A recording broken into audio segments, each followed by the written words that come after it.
गुरुर्ब्रह्मा गुरुर्विष्णु गुरुर्देवो महेश्वरा गुरु साक्षात् परब्रह्म तस्मै श्री गुरुवे नमः। तस्मै श्री गुरुवे नमः। तस्मै श्री गुरुवे नमः। बोलो समर्थ सदगुरुदेव संत श्री रामलाल जी सियाग की जय। बोलो शिव अवतारी महायोगी बाबा श्री गंगाई नाथ की जय। बोलो दशम अवतार कल की अवतार की जय। बोलो सनातन धर्म की जय। बोलो पलाना धाम की जय। बोलो जामसर धाम की जय। बोलो काजलवास धाम की जय। जय श्री गुरुदेव, जय श्री दादा गुरुदेव। जय श्री गुरुदेव, जय श्री दादा गुरुदेव। दादा गुरुदेव सभी को जय श्री गुरुदेव, जय श्री दादा गुरुदेव, जय श्री परदादा गुरुदेव सभी को जय श्री गुरुदेव, जय श्री दादा गुरुदेव सभी को। चलिए जय श्री गुरुदेव। अब जो है श्री गुरुदेव का जो सिद्ध योग का परिवर्तन की बात हम करते हैं। जय श्री गुरुदेव। हमारे श्री गुरुदेव रामलाल जी सियाग जैसा कोई नहीं, और जो बदलाव उनके सिद्ध योग से आ रहा है, उस सिद्ध योग के बदलाव की हम बात करते हैं। शाम को गुरुदेव को याद करते हैं, गुरुदेव के वचनों को, उनकी स्पीच को याद करते हैं। गुरुदेव का सत्संग होता है, सत्य का संग, यानी कि सत्य से समझने की कोशिश करते हैं कि जो हमारे अंदर जो बदलाव हैं वो कैसे हैं। साधना को समझने की कोशिश करते हैं, क्योंकि ये ऐसा मार्ग है जो आज तक प्रस्तुत नहीं हुआ। गुरुदेव ने कहा है भैया, ये ऐसा विज्ञान है जो आज तक प्रकट नहीं हुआ, तो यानी कि ये नया है हमारे लिए, और हम जो है इसके खोजी हैं। एक तरह से हम इसको जान रहे हैं एक तरह से।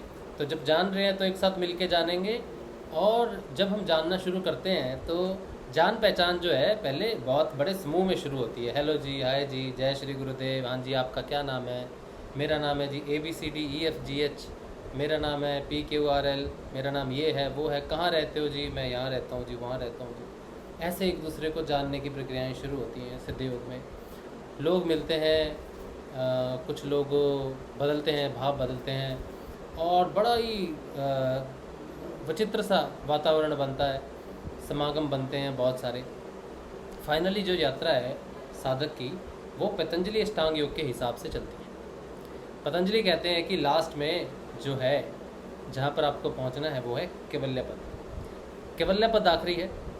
कैवल्य पद पर जाकर आपकी यात्रा जो है वो पूर्ण होती है। जो समागमों से शुरू होता है, भीड़ से शुरू होता है, बहुत सारे ग्रुप्स से शुरू होता है, वो बाद में ख़त्म होता है। कहाँ पर यात्रा पूर्ण कहाँ होती है? जाके कैवल्य पद पे। कैवल्य का अर्थ है केवल, केवल का अर्थ है एकमात्र, एकमात्र का अर्थ है सिर्फ एक, अद्वैत।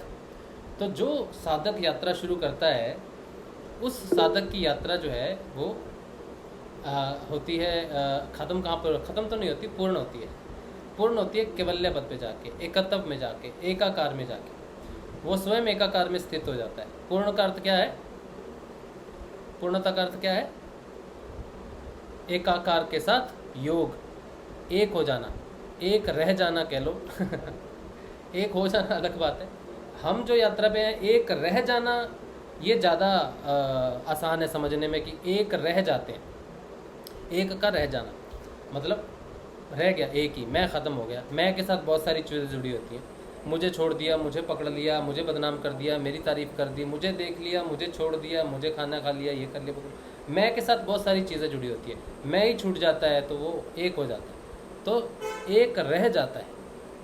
हम सब में एक है ना, चेतना तत्व जिसे कहते हैं, वो एक ही है, वो रह जाता है, बाकी सब चला जाता है। तो जितने भी हम साधक हैं, जितने भी हम भाई बहन हैं, एक साथ मिलके चलते हैं, अलग अलग विचारधारणाएं हमारी सामने आती हैं, अलग अलग तरह के वृत्तियां हमारे सामने आती हैं, एक दूसरे से मिलते हैं, कुछ अच्छे लगते हैं, कुछ कम अच्छे लगते हैं, और इस तरह से वो चलता रहता है, चलता रहता है। लेकिन साधक जो असली है, जिसने पूर्णता की तरफ जाना है, जिसकी यात्रा पूर्णता की तरफ है, उसने एक रह जाना है। बाद में जाके कोई नहीं रहता उसके साथ, वो एक रह जाता है। अब आप ये देख लो कि आपने कितनी दोस्तियाँ बढ़ाई हुई हैं। कितना कुछ है आजू बाजू है। तो आप अपनी यात्रा का अंदाज़ा लगा लो कि आपको एक रह जाने में कितना समय है। अगर आपको जानना है कि आपकी यात्रा कहाँ पहुँची है, तो आप ये समझ लो कि आपके साथ कितने लोग जुड़े हुए हैं, कितने लोग जुड़े हुए हैं। बाहर की बात तो भी छोड़ दो, पहले घर की बात आ जाओ। घर में बहुत लोग जुड़े हुए हैं। अच्छा, घर की भी छोड़ दो, चलो बाहर की भी छोड़ दो, घर की भी छोड़ दो, अपनी ले लो, सिर्फ अपनी ले लो। आप अपने आप में कितने जुड़े हुए हो आपको मालूम है? आप अपने आप से आपको पता नहीं, भेद नहीं पता, भेद नहीं पता, अभी अपना भेद नहीं पता। अपना भेद का क्या अर्थ है कि सोचो मेरा मिठाई खाने को मन हो रहा है, मेरा मिठाई खाने को बड़ा मन हो रहा है, मैंने खाई नहीं खाई अलग बात है, चलो फिर सुबह उठा तो मैंने कहा भैया बहुत दिन हो गए ब्रेड खा रहे हैं, आज पूड़ी खाएंगे, मन हो रहा है। फिर एक दिन मन हुआ कि चलो आज पराठे खाते हैं, चलो आज ये खाते हैं वो खाते हैं। तो ये चल रहा है सिस्टम। ये एक सिंगल आदमी की बात कर रहा, किसी की बात नहीं कर रहा मैं। अब यहाँ पर जो इच्छा, जो मैं खा रहा हूँ, जो मांग रहा है, जो डिमांड कर रहा है वो कौन है, और जिसको मैं दे रहा हूँ वो कौन है? एक्चुअल में ये पूरा एक यूनिट है, पूरा आदमी एक यूनिट है। इसमें क्या है, चेतन तत्व है और प्रकृति तत्व है, मूल रूप से दो है। चेतन तत्व तो बेचारा सोया ही रहता है, जागृत हो गया, गुरु के पास है, बड़ी अच्छी बात है। लेकिन उसके बाद प्रकृति के बड़े रंग है, बड़े रूप है, विभाजन है बहुत उसमें। चेतन तत्व हर चीज़ में रहता है लेकिन सोया हुआ है, क्या अर्थ है उसका? तो उसमें चित्त में क्या आते हैं, वृत्तियाँ आ जाती हैं, मन आ जाता है, अहंकार आ जाता है, प्राण अलग हो जाते हैं, प्राण आ जाता है, शरीर आ जाता है, बुद्धि आ जाती है, सब आ जाता है। तो सबका आटा गूंद लेते हैं। तो रोटी पकती है, एक आटे को गूंद के पकती है। अब उसमें क्या क्या मिलाया है, अजवाइन मिलाई है, नमक मिलाया है, मिर्च मिलाई है, या कुछ भी आपने मिलाया है वो अलग बात है, लेकिन गूंद के आटा आपके सामने आ जाता है। अब आटे को आकार दे लो, कुछ भी आटे रोटी बना लो, पका लो, जो कर लो। शरीर भी वैसे ही है बिल्कुल। तो ये जब एकत्व की यात्रा चलती है ना, तो बाहर तो बहुत दूर की बात है, बाहर वाली तो बड़ी कठिनाई है, अंदर वाली भी कठिनाई है, बाहर वाली भी कठिनाई है। तो अंदर से जब शुरू होता है तो समझो कि अब गूंधे हुए आटे को वापस, गूंधे हुए आटे को नमक निकालना है, उसमें से अजवाइन निकालनी है, मिर्च निकालनी है, नमक निकालना है, सब अलग करना है। अब ये प्रोसेस ये प्रोसेस भी बहुत डिफिकल्ट है। अब मूल बात ये आ गई कि जो हमारी यात्रा है वो है एकत्व की यात्रा, राइट? जो हमने शुरू की एकत्व की यात्रा है, अकेले होने की यात्रा है। ये बात मैं इसलिए मैं कह रहा हूँ कि यात्रा में जो दुख और सुख होते हैं ना, वो दो लोगों से होते हैं। एक आदमी अकेला दुखी भी नहीं होता, सुखी भी नहीं होता, वो इसीलिए वो चले जाते हैं, जंगलों में चले जाते हैं और पहाड़ों पे चले जाते हैं, क्योंकि एक आदमी को न सुख है न दुख है दुख दो आदमी से ही है, ठीक है। अब क्या है कि हमारा जो शुरू होता है काम, अपने आप को पहचानने का, अपने आप को पहचानने का काम शुरू होता है। डायरेक्ट अंदर तो पहुंचना बहुत मुश्किल बात है, क्योंकि सुषुम्ना से पहुंचना पड़ता है। तो बाहर से यात्रा शुरू होती है सबकी, ये बहुत इंपॉर्टेंट बात है। सबकी यात्रा बाहर से शुरू होती है। अब रंग बदल रहे हैं क्योंकि मेरा हाथ आ गया आएगा ना सेंसर पे, तो अलग हो जाएगा। ये कोई जादू भी नहीं है, चमत्कार भी नहीं है ठीक है, अब पीला हो गया। अच्छा, तो मैं क्या कह रहा था, हाँ, जो यात्रा है ये अंदर जाना तो बहुत दूर की बात है। साधक की बात कर रहा हूँ, आम आदमी की बात नहीं कर रहा, साधक की बात कर रहा हूँ। साधक का अंदर जाना बहुत दूर की बात है। वो साधक है बहुत अच्छा खराब जो भी है, चलो छोड़ दो, अंदर जाना है बहुत दूर की बात है। पहले बाहर ही आ जाओ, पहले बाहर का निपटारा होता है। बाहर जो है, बाहर उसका देखा जाता है कि वो उसकी यात्रा किस तरफ जा रही है, एकत्व की तरफ जाना है, एक की तरफ जाना है। तो बाहर में उसके साथ क्या हो रहा है पहले ये देख लो। बाहर में वो समागम बना रहा है, समागम कर रहा है, भीड़ कर रहा है, यह कर रहा है, वो कर रहा है, वो उसकी अंदर की स्थिति है। जो जा पिंडे सोई ब्रह्मंडे, जो अंदर है वही बाहर है। अंदर जितनी भीड़, बाहर भी उतनी भीड़ हो जाएगी। तो क्या होगा कि यात्रा जब शुरू होनी होती है तो डिटैचमेंट बड़ी ज़रूरी है। डिटैचमेंट होती है परिवार से, लोगों से, उनके सोच से, ऑफिस में, ये सारी डिटैचमेंट होनी शुरू हो जाती है।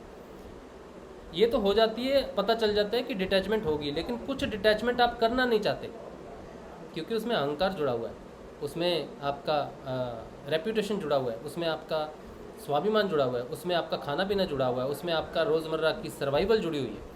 बहुत सारी चीज़ें जुड़ी हुई हैं, अगर वो ना हो तो आपका सर्वाइवल मुश्किल हो जाए। तो अब मुश्किल यहाँ पर होती है, ये हम तोड़ना नहीं चाहते, ये डिटैचमेंट हम करना नहीं चाहते। ये डिटैचमेंट ज़बरदस्ती की जाती है, साधक की जाती है, साधना करती है। साधक नहीं कर पाता इस चीज़ को, साधक पहचान ही नहीं पाता। साधना करती है डिटैचमेंट, तो बाहर से डिटैचमेंट होना शुरू हो जाता है, बाहर से ख़त्म होनी शुरू हो जाती हैं चीज़ें, डिटैचमेंट। कुछ की लड़ाई झगड़े हो जाते हैं, कुछ का मनमुटाव हो जाता है, कुछ साधना में चुप हो जाते हैं, ऐसे ही चले गए, बस चले गए तो चले गए, बस हो गया सो हो गया, तो साधन में वो चले जाते हैं आगे। फिर अब बारी आती है, क्योंकि साधना ऐसी है कि जो अंदर चलता है बाहर भी वैसे ही प्रकट होता है, तो अंदर भी शुरू हो जाता है काम। अब अंदर की जो यात्रा है वो जब तक तो वो 5 तत्वों में की बात है कि 5 तत्व जब तक मिले हुए हैं तब तक तो समझ नहीं आती साधना अंदर की चेतना के हिसाब से, क्योंकि वो आकाश है, चिदाकाश है ऊपर में, चिदाकाश से आकाश आ गया, आकाश से फिर वायु आ गई, वायु से फिर अग्नि आ गई, अग्नि से जल आ गया, जल से पृथ्वी आ गया, पृथ्वी से आप आ गए, अब आप आ गए, अब आपने अंदर जाना है, तो पहले पृथ्वी, फिर जल आएगा, मतलब ये स्वादिष्ठान आएगा, फिर अग्नि आएगी मणिपुर, फिर वायु आएगा अनाहता, फिर कंठ आएगा आकाश, फिर आएगा आज्ञा चक्र चिदाकाश के ऊपर, फिर ऊपर और आएगा। तो ऐसे है। अब जब तक तो नीचे आकाश तक की यात्रा है तब तक तो कुछ समझ नहीं आती साधना, बिल्कुल समझ नहीं आती कि क्या हो रहा है क्या नहीं हो रहा है। चिदाकाश में जाते ही अपने शरीर के टुकड़े हो जाते, यहाँ से यहाँ विशुद्धि में टुकड़े हो इकट्ठा रहते हैं, अलग अलग हो जाते हैं, टुकड़े नहीं होते, साथ ही रहते हैं, मिले हुए रहते हैं, लेकिन अलग अलग हो जाते हैं। चिदाकाश में पहुँच के ही टुकड़ा हो जाता है, हर चीज़ का टुकड़ा हो जाता है। अब बात है मेन, अब है मज़े की बात यहाँ पर, साधना की असली गहराई चिदाकाश में यहाँ पर। अच्छा, चिदाकाश का अर्थ क्या है? चेतन आकाश, यानी कि धरती है आपकी मूलाधार, मूल अलग है, चेतन मूल अलग है, मूलाधार अलग है, चेतन मूलाधार अलग है, आकाश अलग है, चेतन आकाश अलग है। ठीक है, तो चेतन आकाश क्यों अलग है, आकाश क्यों नहीं? चेतन आकाश और आकाश में क्या फ़र्क है? ये स्थिति है आपकी। ठीक है, आकाश तक तो आप रहते हो सारी चीज़ों में, चेतन आकाश में सिर्फ चेतना ही जा सकती है, फिर वो नीचे पंच तत्व से बनी हुई चीज़ें नहीं जाती ऊपर। चेतन आकाश का अर्थ है जिस आकाश से पंचभूत की सृष्टि हुई, आकाश की, ये की, वो की, सबकी सृष्टि हुई, तो चेतन आकाश में चेतना ही, पंच तत्व जो तन्मात्राएं हैं वो भिन्न हो जाती हैं, वो अलग हो जाती है, टूट जाते हैं, पंच तत्व टूट के बिखर जाते हैं। बिखरने का अर्थ ही है साधना में आप अपने आप को देख लिया, आपने यहाँ पर अपने आप को देख लिया, यहाँ पर सुख में सुखी नहीं और दुख में दुखी नहीं और किसी दूसरे के सुख में भी दुखी नहीं। नॉर्मली किसी दूसरे को सुख होता है तो हम दुखी हो जाते हैं, तो उसके सुख में भी सुख नहीं, दुख में भी दुख नहीं, अपने दुख में दुख नहीं, सुख में सुख नहीं, ये चिदाकाश है, यही आनंदमय कोश है। तो आज्ञा चक्र से ऊपर चिदाकाश का आरंभ होता है और आनंदमय कोश का आरंभ होता है। यहाँ पर जो टूट के बिखरता है वो है अलग अलग जो हो जाता है, बिखरता है, टुकड़े जिसके होते हैं। बाहर की बात तो होती है, पता चली जाती है, कुछ घटनाएं एक हद तक बाहर टूटने से जुड़ी हुई हैं, लेकिन फिर उसके बाद अंदर का टूटना बहुत ज़रूरी होता है, क्योंकि अंदर नहीं टूटेगा तो बाहर का टूटा हुआ समझ नहीं आएगा। बाहर लगेगा टूट गया, चला गया, ये हो गया, वो हो गया, बहुत दुख होता है, तकलीफ होती है बड़ी, कि ये था, वो था, ये नहीं रहा, वो नहीं रहा, कल घर था, आज घर नहीं है, ड्यूटी थी, ड्यूटी नहीं है, पैसा था, ये नहीं था, जवानी थी, नहीं है, तो बड़ा दुख होता है, क्या टूटा क्या छूटा, वो सब समझ नहीं आता। जब चिदाकाश में पहुँच के टुकड़े होते हैं तो टुकड़े होते हैं मन के, मन अलग हो जाता है, शरीर अलग हो जाता है, प्राण अलग हो जाते हैं और बुद्धि अलग हो जाती है और चेतना अलग हो जाती है। अब ये कुछ ही टुकड़े हैं, टुकड़े तो बहुत होते हैं, लेकिन मूल रूप से जो आप समझ पाते हो इस समय, मन अलग हो गया, शरीर अलग हो गया, प्राण अलग हो गए, बुद्धि अलग होगी और चेतना अलग हो गई। ये चिदाकाश का प्रभाव है। चेतना जब चिदाकाश में पहुंचती है तब ये 5 चीज़ें अलग दिखती हैं। यहाँ तक पहुँचने से पहले मन इतना सशक्त होना चाहिए कि वो इस चीज़ को समझ सके, नहीं तो पहुँचना बेकार है। पहुँच सकते नहीं, वैसे तो पहुँच ही नहीं सकते, लेकिन यहाँ पर पहुँचने के बाद अब आप सोचो कि आपने कोई म्यूज़िक प्ले किया, ठीक है, म्यूज़िक पे लिखा जाता है music for mind, body and soul, और आपने वो म्यूज़िक चलाया, बोलते हैं हाँ बड़ा रिलैक्सेशन हो गया, माइंड भी रिलैक्स हो गया, बॉडी भी रिलैक्स हो गई, आनंद भी आ गया। आनंद तो आत्मा का चलो मान लिया, वैसे आत्मा का नहीं है आनंद, वो भी इधर ही है, सृष्टि में ही है, सोल की बात ही नहीं है सोल। लेकिन आत्मा म्यूज़िक जो है ना, ये सोल के साथ बड़ा ही, इसका बड़ा तगड़ा रोल है सोल का, आत्मा म्यूज़िक के साथ। ये जो 6 आपके चक्र हैं, 7 बोलो, ये सारे गामा ही है, ये सारे गामा ही है, ठीक है। तो ये म्यूज़िक ही है, आकार, स्वर, ये सारा चेतना के साथ बड़ा गहरा संबंध है इन चीज़ों का। तो वो म्यूज़िक से वो उस समय के लिए आप फील करते हो, लेकिन एक्चुअल में वो बना दिया किसी ने सोच के, किसी तानसेन ने बनाया होगा या किसी ऐसे शास्त्री ने बनाया होगा जो चिदाकाश में होगा, और जो समझ पाया कि सोल के लिए भी म्यूज़िक है, माइंड के लिए भी है, और बॉडी के लिए भी म्यूज़िक है, काम करती हैं, तरंगे काम करती हैं, जिसे हम थेरेपी बोलते हैं, साउंड थेरेपी करते हैं। मन को शांत करते हैं, क्योंकि मन भटक जाता है, मन को ठीक करना है, मन को भटका दो बस, म्यूज़िक से भटका दो, किसी भी चीज़ से भटका दो, उसको भटका दो। और आत्मा को तो मन भटक गया तो वो वैसी बेचारी, वो तो ऐसी ही है, ठीक है। अच्छा, तो चिदाकाश में जाके मन ये बिखर के मन जब अलग हो जाता है, तब आपको समझ में आती है कि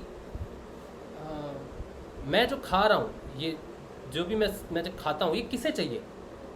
मेरी जो इच्छा है या मेरा जो खाना है या जो मेरी तृप्ति है, ये किसको हो रही है? शरीर को क्या चाहिए? अगर शरीर से सिर्फ पूछा जाए, मन हटा दो इसमें से, और पूछा जाए शरीर तुझे क्या चाहिए, वो कहता भाई मुझे ईंधन चाहिए, मुझे काम करने की शक्ति चाहिए, या स्वाद चाहिए, टेस्ट चाहिए तेरे को। तो बोलता है भाई मुझे ईंधन चाहिए, तो टेस्ट से दे दे, बिना टेस्ट से दे दे, क्या फ़र्क पड़ता है? तो शरीर की कोई डिमांड नहीं है इन एक्चुअल, इस शरीर को चलाने के लिए कोई डिमांड ही नहीं है इसकी, इसको सिर्फ चाहिए सर्वाइवल। तो शरीर का बेसिक है सर्वाइवल, मूलाधार। मूलाधार क्या कहता है? सर्वाइव कर दो बस, सर्वाइवल होना चाहिए, जानवर जो जैसे होते हैं। अब ये बात मैंने जानवर बोल दी ना, तो एक गुरु भाई हैं, उन्होंने कहा मैं जानवर हूँ। मुझे बड़ा अजीब लगा इस बात को सुन के कि मैं अगर कुछ बात कहता हूँ तो मैं किसी पर्टिकुलर व्यक्ति के लिए थोड़ी कह रहा हूँ कि आप जानवर हो। अगर मैं अपने शब्दों पे विराम लगा लूँ या फिर मैं ऐसे सोच के कहूँ कि मैं मेरे शब्दों का कोई क्या अर्थ निकालेगा, तो फिर मैं बात नहीं कर पाऊँगा, अपने मन की बात नहीं कर पाऊँगा, ठीक है। प्रधानमंत्री जी करते हैं ना अपने मन की बात, अगर वो सारी सबकी सोचने लग जाए कि कांग्रेस क्या सोचेगी, ये क्या सोचेगा, वो क्या सोचेगा, तो वो थोड़ी बेचारा अपनी मन की बात कर पाएगा। सभी बोलते हैं ना, ये बात अलग है वैसे।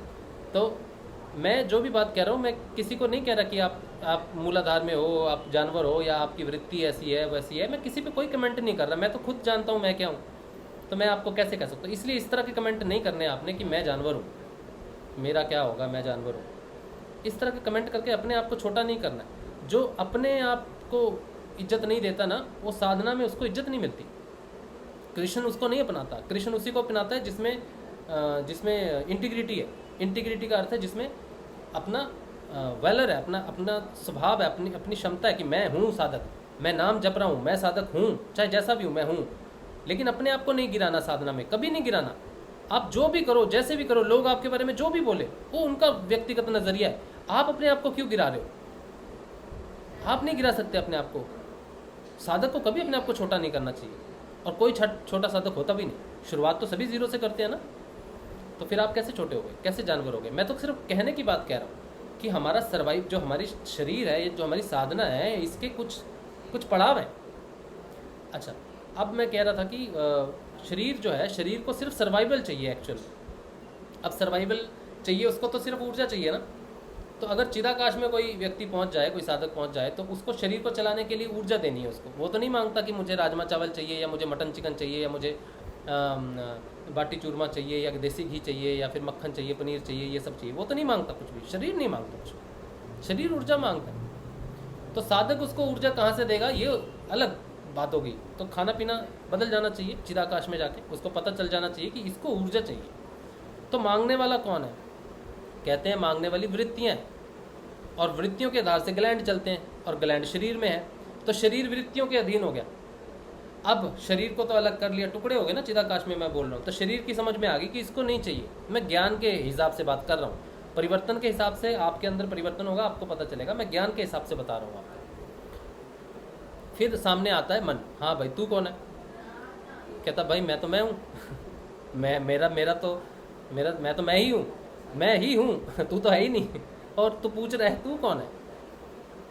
तो क्या जवाब आएगा? मैं, अरे तू तू कौन है? अब यहाँ पे पता नहीं कौन तू है, पता नहीं कौन मैं है। अब दोनों कौन किससे पूछ रहा है नहीं पता। यही कन्फ्यूज़न मन की है। मन पूछता है मेरे से, पूछने वाला तू कौन है, और पूछने वाला कहता है कि तू मेरे से अलग कैसे है, तू कौन है? मैं ही हूँ, तू तो है ही नहीं। और मन कहता है नहीं मैं ही हूँ, तू कौन है? यहाँ पर चेतना जो है फंसती है सबसे ज़्यादा। मैं जो है, मैं है ही नहीं एक्चुअली, मैं ही मनोमय कोश है, मैं ही भ्यावा है, मैं जिसको कहते हैं ना ब्रह्म सत्य जगत मिथ्या। जगत तो है, जगत तो है, लेकिन फिर भी इसे मिथ्या क्यों कहा गया है? कि ये टेम्परेरी है। मिथ्या का अर्थ है टेम्परेरी। मिथ्या का अर्थ ये नहीं कि वो है ही नहीं, मिथ्या का अर्थ है टेम्परेरी है। तो मैं टेम्परेरी है, मन टेम्परेरी है। मैं जो है वो चित्त को रिप्रेजेंट करता है, कर्मों को रिप्रेजेंट करता है कि मैंने ये किया, मैंने वो किया। चित्त बहुत बड़ी पोटली है पीछे, उन सब का रिप्रेजेंटेशन एक फेस है, एक मैं मन है, मन उसका रिप्रेजेंटेशन है सबका। मैंने किया था भाई, भाई वो मटकी फोड़ी मैंने फोड़ी भाई।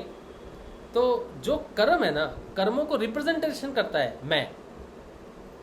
चिदाकाश में जाके मैं अलग हो जाता है शरीर से, प्राण से, आत्मा से, आत्मा नहीं कहते, चेतना कहते हैं, चेतना से अलग हो जाते हैं। तो मैं इधर फंस जाता है। तो अब यहाँ पर उसको पूछते हैं कि तू तो कर्म है। तो यहाँ तक उसकी औकात है, यहाँ तक उसकी औकात है। कर्मों की औकात चिदाकाश में नहीं है। चिदाकाश में कोई कर्म एंटर नहीं कर सकता। लेकिन दिक्कत ये है कि अलग होने के बाद, टुकड़े होने के बाद भी वो भस्म नहीं हुआ। चिदाकाश से भी ऊपर की जगह है। चिदाकाश में जाके या चेतना के स्तर में जाके, जहाँ चेतना का राज्य है, जहाँ आनंद का राज्य है, वहाँ पर जाके मैं जुड़ा रहता है। एक पतली सी तार से जुड़ा रहता है बस, क्योंकि वो अभी है नीचे है, उसका औकात वहीं तक है। उसका भेद खुल गया, बिल्कुल साफ नज़र आएगा आपको, बिल्कुल क्लीन हो जाएगा। सारे कर्म, जो घटना घटी, सारी की सारी क्लीन हो जाएगी कि क्या क्या हुआ इस यहाँ तक पहुँचने के लिए, आज्ञा चक्र तक पहुँचने के लिए क्या क्या घटना घटी, क्यों घटी, किसने घटाई, किसके माध्यम से घटी, क्यों ज़रूरी था, किसके क्या हुआ। यहाँ पर आके पूर्ण शांति है। यहाँ पर डिप्रेशन और जो मानसिक समस्याएं होती हैं ये लुप्त हो जाती है, पूर्ण रूप से जीरो हो जाती है। सारी मानसिक समस्याएं एब्सोल्युटली ज़ीरो, क्योंकि मानसिक समस्याएं जो होती हैं वो मन की हैं, और मन यहाँ पे अपना अस्तित्व खो देता है, अपना राज्य खो देता है। चेतना में उसका कोई अधिकार नहीं है। अचेतन में ही सारा मन का खेल है। जहाँ अचेतना है ना, वहीं मन का खेल है सारा। चेतना के फुल साम्राज्य में मन का कोई अधिकार नहीं, मन उस वहाँ है ही नहीं। तो मन जो है ये एक तरह से सुषुप्ता पे अधिकार रखता है, जड़ता पे अधिकार रखता है। जड़ ही सुषुप्त होती है, चेतन कभी सुषुप्त नहीं होता। जड़ता शुप्त हो जाती है और शुप्ता पे ही मन का अधिकार रहता है। मन के कई रूप रहते हैं, लेकिन ओवरऑल मन अधिक सब में रहता है। कहीं वो वीक रहता है, कहीं ज़्यादा रहता है, कुछ भी रहता है, लेकिन अधिकार उसका जड़ता पे रहता है, चेतना पे अधिकार नहीं रहता उसका। और जितनी भी मानसिक समस्याएं हैं वो जड़ की हैं, चेतना की कोई समस्या नहीं है मानसिक। तो चेतना में, चेतनाकाश में, यानी कि आज्ञा चक्र से ऊपर, आज्ञा चक्र से ऊपर की बात जो है, वहाँ पर मानसिक समस्या, यहाँ पर मानसिक समस्या है ही नहीं, क्योंकि यहाँ पर ना तो अपना है ना पराया है। और सबसे बड़ी बात है यहाँ मैं ही नहीं है, आज्ञा चक्र पे मैं है ही नहीं। तो मन अलग हो गया, ठीक है। अब आते हैं शरीर पता चल गया, मैं का पता चल गया, मन का पता चल गया, मानसिक समस्याएं खत्म हो जाती हैं। चाहे वो OCD हो, चाहे वो डिप्रेशन हो, चाहे किसी भी तरह का हो, किसी भी कोई कुछ भी हो, मानसिक समस्या, ये मेरा वो दुखी हो गया, या ये मेरा रिश्तेदार है, या फिर ये पता नहीं क्या हो गया, ये मेरे साथ क्या हो गया, मतलब सारा खत्म, ज़ीरो। अब प्राण का अर्थ है जीवन को संचालन करने वाली शक्ति, जो जिसे हम प्राण कहते हैं कि हाँ मेरे अंदर प्राण है, या शरीर जीवित है, साधना है, जो भी है। तो यहाँ पर जाके प्राण भी स्वतंत्र हो जाते हैं। प्राणों का भय, प्राणों से जुड़ा है अभिनिवेश। अच्छा एक चीज़ और, जो पंच क्लेश है, पंच क्लेश है ना, राग, द्वेष, अविद्या, अविद्या। अविद्या को आपने कभी सोचा है? अविद्या और विद्या, कल हमने डिस्कस किया था विद्या और अविद्या का भेद हमने डिस्कस किया था कि अविद्या जो हम बाहर सीखते हैं सारी चीज़ें, और विद्या जो हम ज्ञान अंदर से ग्रहण करते हैं, चेतना, चेतना का अंग है ज्ञान, और अविद्या है चित्त का अंग। यानी कि अविद्या और विद्या में क्या फ़र्क है, बाहर और अंदर का जो फ़र्क है वही विद्या और अविद्या में फ़र्क है। अब बड़ी सिंपल सी बात है, पंच अहंकार ही विद्या, विद्या में जब अहंकार शामिल हो जाता है, अहंकार और विद्या को ऐड करो, अहंकार का ह का आर निकाल दो और अ रख लो बस, और विद्या लगा दो उसके साथ। अहंकार के साथ जब विद्या मिल जाती है तो वह अविद्या हो जाती है। यानी कि बाहर जो भी व्याप्त है, ये पूरी सृष्टि, ये जीवन जितना भी व्याप्त है वो अविद्या है। इसी अविद्या को मिथ्या कहते हैं। ये है लेकिन टेम्परेरी है। अविद्या है, सब कुछ है ना, साइंस है, ये सब है लेकिन ये टेम्परेरी है। Science is not God, God is science. तो इफ साइंस इज गॉड तो वो टेम्परेरी है, अविद्या है। और गॉड इज साइंस का अर्थ है कि वो विद्या है, ऊपर है, अहंकार से ऊपर है। तो यहाँ पर जो है अविद्या का साम्राज्य भी खत्म हो जाता है, क्योंकि अहंकार रहते हुए भी प्रवेश नहीं कर पाता चेतना में, क्योंकि चेतन का अर्थ ही है कि चेतन ही हो गया तो फिर अब कहाँ का अहंकार। नहीं, जब तक चेतन जो है इन सारी चीज़ों के बीच में रहता है, आज्ञा चक्कर से नीचे, चेतन आकाश से नीचे रहता है, तब तक वो बेचारा रहता है इसमें। उसको जागृति भी हो जाए कि वो चेतन है, वो ये है, वो है, वो आत्मा है, वो कोई फर्क नहीं पड़ता, प्रभाव से नहीं बच पाता। जैसे बारिश के नीचे खड़े होकर मैं सोच लूँ कि मेरे पे बारिश नहीं गिर सकती, मैं नहीं भीग सकता भैया, तो क्या फ़र्क पड़ता है? भीगोगे आप, आपके सोचने से कोई फ़र्क नहीं पड़ता। तो अगर मैं सोच लूँ मैं आत्मा हूँ, मैंने शरीर रूपी वस्त्र धारण किए हुए हैं, इससे आपकी मुक्ति नहीं होती, मोक्ष नहीं मिलेगा। वो एक प्रोसेस है मोक्ष मिलने की। तो अगर मुझे बारिश से बचना है तो मुझे बारिश से बचने के उपाय करने पड़ेंगे, सोचने से मैं नहीं मुक्त हो सकता। तो आत्मा हूँ, मैं चेतन हूँ, इतनी जागृति आने से काम नहीं बन सकता कभी भी। चेतना तक पहुँचना पड़ेगा। तो चेतना तक पहुँचने के लिए टुकड़े होने पड़ेंगे अपने खुद के टूटना पड़ेगा। पहले बाहर से टूटना पड़ेगा, फिर अंदर से टूटना पड़ेगा, और जब अंदर से टूटोगे फिर ही बाहर का टूटा समझ में आएगा। नहीं तो बाहर से टूटे तो कभी समझ ही नहीं आ सकता कि हम टूटे हैं, अच्छे के लिए टूटे। और इतना आनंद आएगा आपको टूटने पे कि आप कहोगे यार मैं तो समझा ही नहीं, मैं पतंजलि करता रहा, लेकिन पतंजलि का मेन उद्देश्य तो मैं समझा ही नहीं। उनका तो मेन उद्देश्य था केवल्य पद, केवल एक रह जाना, बाहर से भी और अंदर से भी। और मैं तो बाहर भीड़ जमा के बैठा हूँ, समागम जमा के बैठा हूँ, मैं तो बाहर रिश्तों की, इसकी उसकी, ये सारी मैं तो मिलता जा रहा हूँ। मैं सोच रहा हूँ ये करेंगे, वो करेंगे, लोगों को जोड़ेंगे, दुनिया को एक साथ लाएंगे, ग्रुप करेंगे, ये करेंगे। मैं तो समागम मचा रहा हूँ बाहर, और अंदर कहते हैं केवल्य पद पे जाओ। तो इतने लोगों के साथ अगर मैं समागम कर भी लूँ तो ये सारे कैसे पहुँचेंगे केवल्य पद तक? सबकी सोच अलग है, सबकी यात्रा अलग है, सबकी डेडिकेशन अलग है, सब कुछ अलग है। तो कैसे पहुँचेंगे ये लोग केवल्य तक? कैसे पहुँचेंगे? नहीं पहुँच सकते। अगर 10 लोग एक साथ भागे रेस में तो जीतेगा तो एक ही ना। ये फर्स्ट आया, ओलंपिक चल रही है, देख रहे हो आप, आया तो एक ही फर्स्ट, केवल एक। तो साधना में भी तो एक ही जाएगा ना आगे, तो पीछे पीछे। अभी ये समझ में नहीं आएगा, लेकिन जब तक वो चेतन आकाश में प्रवेश नहीं होगा तब तक ये बात समझ में नहीं आएगी, बकवास ही लगेगी वैसे तो अब यहाँ पर जो है सब अलग हो जाएगा। मन, अब मन कभी परेशान नहीं कर सकता आपको। एक बार आपने चेतन आकाश में प्रवेश कर लिया। मैं चेतन आकाश बार बार इसीलिए बोल रहा हूँ कि ये आज्ञा चक्र की बात मैं कर रहा हूँ। आज्ञा चक्र ही चेतन है, बाकी कुछ चेतन नहीं है नीचे, बाकी अचेतन है सारी। चेतन सिर्फ आज्ञा चक्र ही है। आज्ञा चक्र पे विराजमान जो है वही चेतन है। उसके नीचे कोई कहे मैं हृदय चक्र पे हूँ, या मैंने हृदय चक्र को जीत लिया, या मैंने विशुद्धि चक्र को जीत लिया, तो वो भी चेतन नहीं है, वो भी चेतन नहीं है, वो भी अचेतन ही है। सुषुम्ना नाड़ी में प्रवेश करना और आज्ञा चक्र का खुलना, सिर्फ रास्ता खुलता आज्ञा चक्र तक का, यानी कि चेतना तक का रास्ता खुल गया कि अब आप चेतन हो सकते हो, लेकिन हुए नहीं। और चेतना की प्रोसेस है। तो जो आज्ञा चक्र पे स्थिर हो गया वही चेतन है, और जो वहाँ पर पहुँच गया वो मन से मुक्त हो जाता है। अब मन उसके पीछे नहीं। यहीं से आगे अध्यात्म शुरू होता है, क्योंकि अध्यात्म जो है यहाँ से, जैसा कहा ना कि पहले तो चेतना मिक्स थी, सब गुणों के साथ थी या फिर मन के साथ थी, शरीर के साथ थी, मैं और मेरा शरीर गया तो मेरी साधना गई, मेरी आत्मा गई, ये गई वो गई, ये सब कुछ शरीर से जुड़ा हुआ लगता था। साधना शरीर की लगती थी, शरीर से साधना हो रही है ऐसा ही लगता है, शरीर ही साधना का यंत्र है। हाँ, ये सच्ची बात है कि साधना का यंत्र शरीर ही है, इन सब का मिलना बड़ा ज़रूरी है,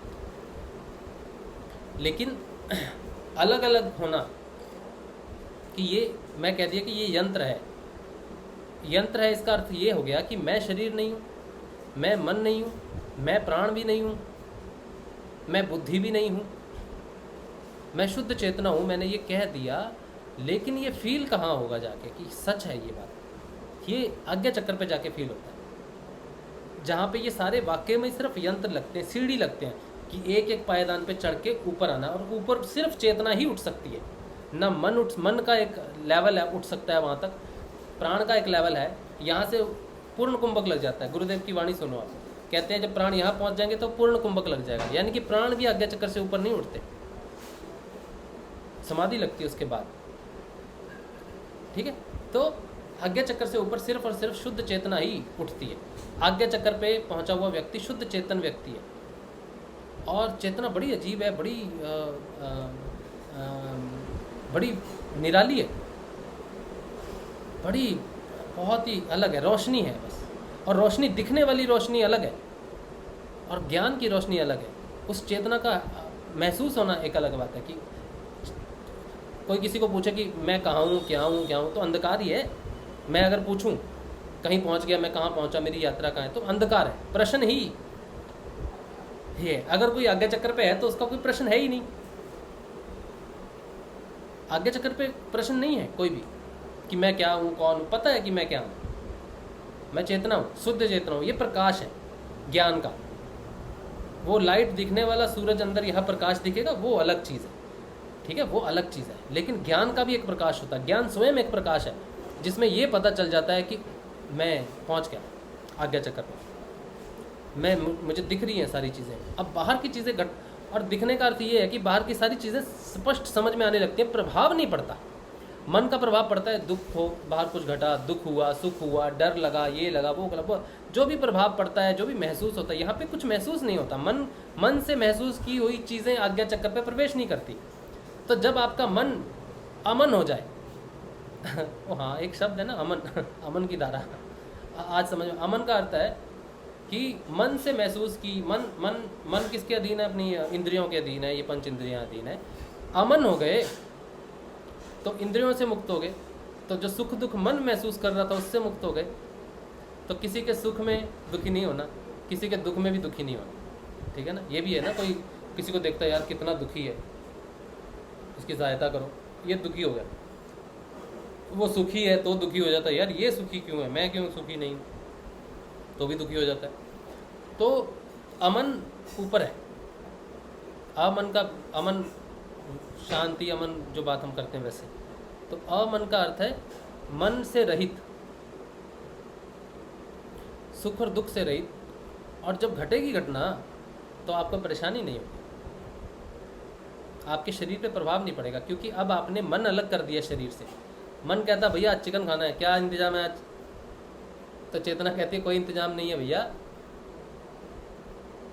बैक सीट पकड़ो, जो नाम दिया है जपो। कुछ नहीं बोलेगा मन, कुछ नहीं बोलेगा, चुप से बैक सीट में पकड़ जाएगा। अब चेतना का साम्राज्य है। शरीर कहता है कि खाना, भूख लगी है। अभी तक ये है कि हाँ, शरीर को पोषण करने के लिए, पुष्टि देने के लिए उसको बाहर का सामान चाहिए, आज्ञा चक्र तक। ऊपर से ऊपर जाएंगे तो उसको कहेंगे तेरे को ऊर्जा ही चाहिए ना, हाँ पंच तत्वों की ऊर्जा चाहिए ना, मेरे अधीन है। जैसे मन मेरे अधीन हो गया, प्राण मेरे अधीन हो गए, अब पंच तत्व भी मेरे अधीन है, तो तुझे बाहर से प्रकृति से ही मिल जाएंगे, क्योंकि तू बाहर का तत्व है, इसलिए बाहर से तुझे मिलेगा। लेकिन ग्रहण करना बड़े ज़रूरी नहीं। तो वायु, पृथ्वी में पंच तत्व है सारे के सारे, ठीक है। तो ले लो जो चाहिए, ग्रहण कर लो, तो फिर शरीर की भी नहीं चलेगी। मन को बैक सीट दे दिया, शरीर को भी संभाल दिया, अब तुझे जब चाहिए होगा, जो चाहिए, जितनी ऊर्जा चाहिए तुझे बाहर से मिल जाएगी, अब डिस्टर्ब नहीं करना। प्राणों को भी शांत कर दिया, ठीक है, प्राणों में स्थिरता आ जाएगी। बुद्धि जो है, क्योंकि अहंकार खत्म हो जाता है, दिखने लग जाता है, तो अपनी साइंस, अपनी फिलॉसफी, अपनी साइकोलॉजी, अपना रॉकेट साइंस, अपनी इंजीनियरिंग, अपनी पढ़ाई लिखाई, मैं 10 पास हूँ, 11 पास हूँ, मैं अनपढ़ हूँ, ये कोई मायने नहीं रखता। ये सारा अहंकार है। मैं अनपढ़ हूँ, आप पढ़े लिखे हो, ये अहंकार है। पढ़े लिखे का भी नहीं चलता यहाँ पर काम, रॉकेट साइंस का भी नहीं चलता, आइंस्टाइन भी नहीं, न्यूटन बन जाओ, नहीं चलेगा। वो सब अविद्या का ही रूप है, रंग है, तो वो धरी की धरी रह जाती है सारी चीज़ें, तो अविद्या भी अलग हो जाती है यहाँ से। यहाँ से चेतना जो है अपना सफ़र करती है, और यहाँ से समाधि लगनी ज़रूरी है। लेकिन यहाँ पर ठहरना ज़रूरी है चेतना का, क्योंकि पहुँचने के बाद उसे पता तो चल गया ये है, ये है, अब इन सब की पूर्ति करनी ज़रूरी है, क्योंकि वो ऊपर यात्रा नहीं कर सकती। शरीर कहेगा भैया अभी मैं जान गया, भैया मैं शरीर हूँ, लेकिन मेरा पोषण करके दिखाओ, करके दिखाओ, वायु से लेके दिखाओ, बिना खाए ऊर्जा देके दिखाओ। और किसी एक ने भी जिद पकड़ ली यहाँ पर, तो मन कहेगा हाँ हाँ ठीक है भैया, ठीक है, हाँ बिल्कुल बिल्कुल, तो खाना ही है तो भाई आज रसगुल्ले ही खा लो, मेरी बात मान लो। तो मन को भी फिर कहा हाँ भाई ठीक है, या तो शरीर को इंडिपेंडेंट कर दो, फिर मन भी अपनी आवाज़ उठाएगा, फिर प्राण भी कहेगा हाँ ठीक है भाई, सब रसगुल्ले खा रहे तो मैं मुझे काहे सजा दी है, हम भी अपनी मर्जी से गति करेंगे, आएंगे जाएंगे, जैसे चाहेंगे वैसे होगा। तो चेतना सिर्फ उनको ये कहे कि तुम अलग हो, तुम ये हो, तुम मेरा अधीन, काम नहीं चलेगा चेतना का। चेतना को प्रूव करना पड़ेगा, चेतन को प्रूव करना पड़ेगा कि तुम मेरा अधीन हो, पहुंच गए, कंट्रोल में आ गए। जैसे आपने कोई नया जीव लाए घर में, जैसे पालतू कोई जानवर लाया आप घर में, उसको तो सिखाना पड़ेगा ना, भैया तुझे खाना देना है, तुझे बैठना है, उठना है। शेर पाल लिया आपने, जंगल से जो शेर लाएंगे उसको तो पाल नहीं सकेंगे, तो खा जाएगा। तो उसको बचपन से लाएंगे, सिखाएंगे उसको कि देख तू मेरा प्यारा है, तुझे इस तरह से रहना है, तुझे इस तरह से रहना है, ये हानिकारक है, ये चीज़ें वो चीज़ें समझाना पड़ेगा, वश में लाना पड़ेगा उसको। तो चिदाकाश में पहुंचने के बाद, आज्ञा चक्र में पहुंचने के बाद विराम है साधना का। यहाँ पर आसन लगेंगे, यहाँ पे प्राण ऊपर उठेंगे, यहाँ पर शरीर स्वस्थ होना बहुत ज़रूरी है। अब शरीर का स्वस्थ होना ज़रूरी है, क्योंकि अब कोई बचा नहीं कुछ, अब कोई बहाना बचा नहीं, अब कोई बहाना नहीं, अब इसे स्वस्थ होना ही पड़ेगा। अगर चेतना है, चेतना वाकई में चेतना है, वाकई में ही ये सब जो घटनाक्रम चल रहा है ना, ये सारे रोगों से मुक्ति संभव है, मोक्ष संभव है, चेतना है, ईश्वर है, गुरु ईश्वर है, गुरु परमात्मा है, जगत ये है वो है, अगर ये सच में सारी किस्से कलाप कहानियाँ सच में सच है, अब कोई बहाना नहीं बचा कि आप ठीक ना हो। अब शरीर को निरोग होना ही पड़ेगा, चेतना को करना ही पड़ेगा। अभी अब चेतना अगर स्मिष्ट चेतना है, अगर उस चेतना का प्रभाव इस पत्थर में भी है, इस हवा में भी है, सब जगह चेतना ही है, अगर चेतना ही मूल कारण है, शक्ति है, कृष्ण है, चलो सीधा ही कह दो, अगर कृष्ण है, चेतना तो कृष्ण ही है ना, अगर कृष्ण है, और गुरुदेव कहते हैं कि उस कृष्ण के लिए कुछ इम्पॉसिबल नहीं है, तो आज्ञा चक्र से ऊपर आपके पास कोई बहाना बचता नहीं कृष्ण जी। यहाँ सिर्फ आपका साम्राज्य है, यहाँ से ऊपर ये नीचे की चीज़ें आपके वश में तो आ गई, लेकिन ये ऊपर जाने के लिए मना कर रही हैं, बोल रही है दिखाओ, अब दिखाओ, अब दिखाओ कि हो तुम, हमें परिवर्तन करके दिखाओ, हमें बदलाव करके दिखाओ। हमने मान लिया सब तुम्हारी बातें, देख भी लिया कि प्रभाव नहीं पड़ रहा भैया। अब रसगुल्ले मांगते हैं तो देते नहीं, मीठा खाना है देते नहीं, मीट खाना है देते नहीं, शराब पीनी है देते नहीं, सिगरेट देते नहीं, अफीम देते नहीं, मान लिया नहीं देते, और कोई प्रभाव नहीं पड़ रहा शरीर पे। आपका राजत्व है, लेकिन अपना राजत्व सिर्फ हमको बंदी बनाने में नहीं, हमको भी मुक्त करा के दिखाओ। शरीर कहेगा मुझे मुक्त करो, बाहर से खाना पीना जो लेता हूँ इससे मुक्त करके दिखाओ।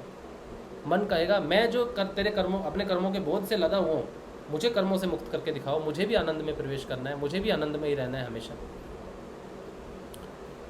प्राण कहते हैं मुझे भी स्थिरता चाहिए, मैं भी पूर्ण कुंभक लेना देखना चाहता हूँ।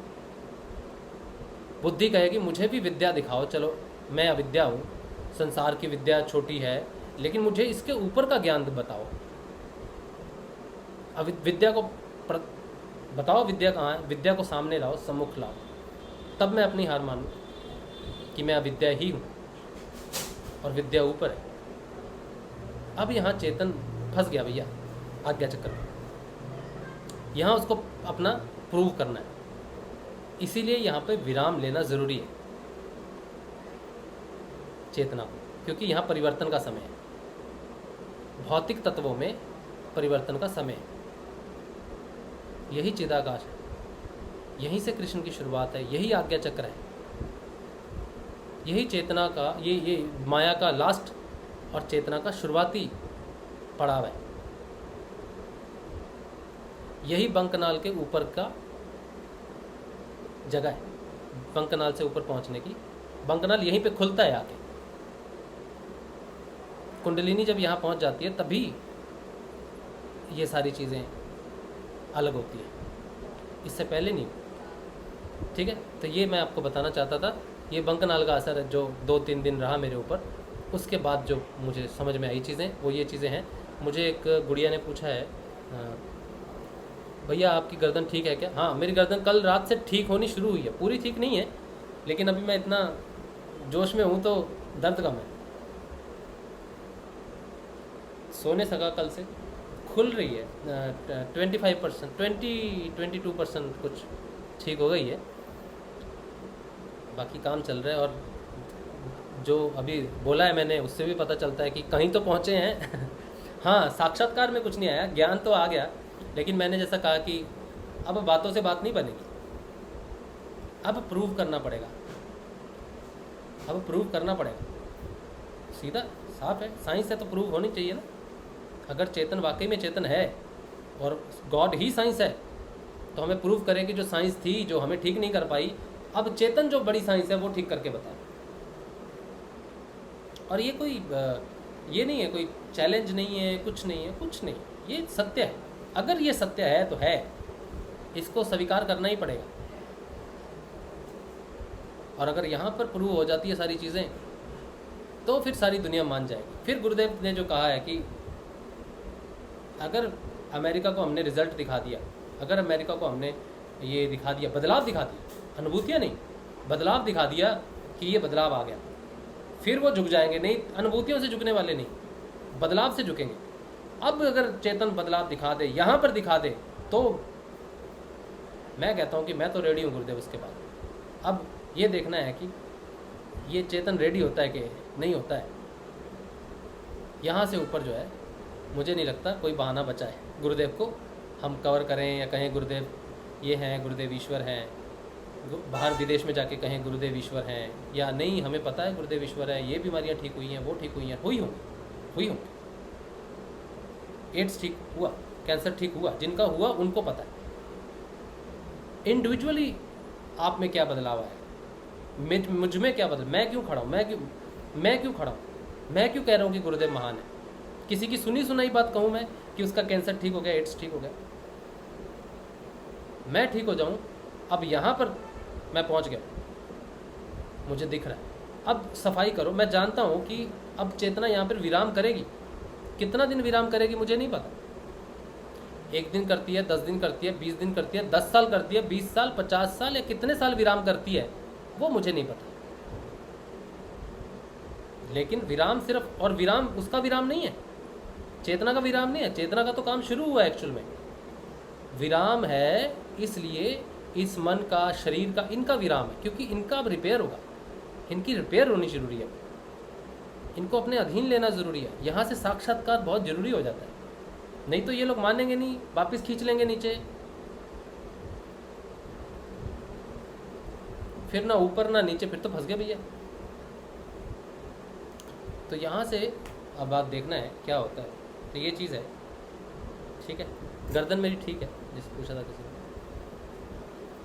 अब आप कोई प्रश्न करना चाहते हो, बदलाव बताना चाहते हो, कुछ भी आप कहना चाहते हो या बताना चाहते हो तो बता सकते हो।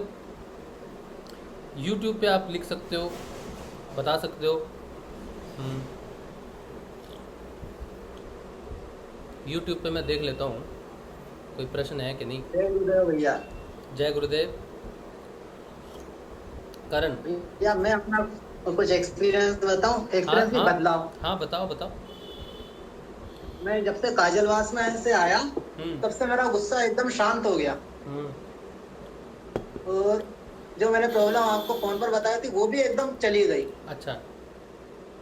ये प्रार्थना का असर है। मैंने प्रार्थना करा था गुरुदेव से कि ये काम हो जाए, गुस्सा हट जाए, मन के सारे कालापन है वो हट जाए, और धीरे धीरे मैं उनको हटते हुए महसूस कर रहा हूँ। उसके अलावा और फिजिकल चेंजेस में मेरे साइटिक का दर्द बहुत ज्यादा कंट्रोल में है। अच्छा। मेरे आईबीएस की दिक्कत दूर हो गई। आईबीएस तुम्हें था? हाँ। अच्छा ओके। तो ये चेंजेस हुए। ओके ओके, बढ़िया बढ़िया। मतलब शारीरिक तौर पे भी चेंजेस लग रहे हैं और स्वभाव में भी परिवर्तन लग रहा है, कंट्रोल बढ़ रहा है। मतलब मन स्थिर हो रहा है। हाँ, मुझे कंट्रोल करने की जरूरत नहीं पड़ रही है। हाँ। अंदर से कुछ डिमांड हो ही नहीं रही, गुस्सा भी डिमांडिंग हाँ। हो रहा है। अच्छा अच्छा अच्छा, बहुत बढ़िया बहुत बढ़िया। जय गुरुदेव। जय गुरुदेव करण। अच्छा, ये बहुत बढ़िया बात है कि हम अपना एनालाइज कर सकते हैं, अपने आप को देख सकते हैं, अपने परिवर्तन को देख सकते हैं और बता सकते हैं कि ये चीज़ बदलाव में है। ये बहुत अच्छी बात है। अच्छा, उसके बाद अवधेश सगवाल जी कह रहे हैं कि आप 15 मिनट मेडिटेशन करते हो या 30 मिनट? जनरली तो मैं गुरुदेव का आदेश लेके बैठ जाता हूँ, गुरुदेव ध्यान करवा दो। तो गुरुदेव का जो हम वीडियो चलाते हैं वो गुरुदेव उसमें कहते हैं ना, चलो भैया 15 मिनट का ध्यान करो, तो वही गुरुदेव का आदेश मान के बैठ जाते हैं।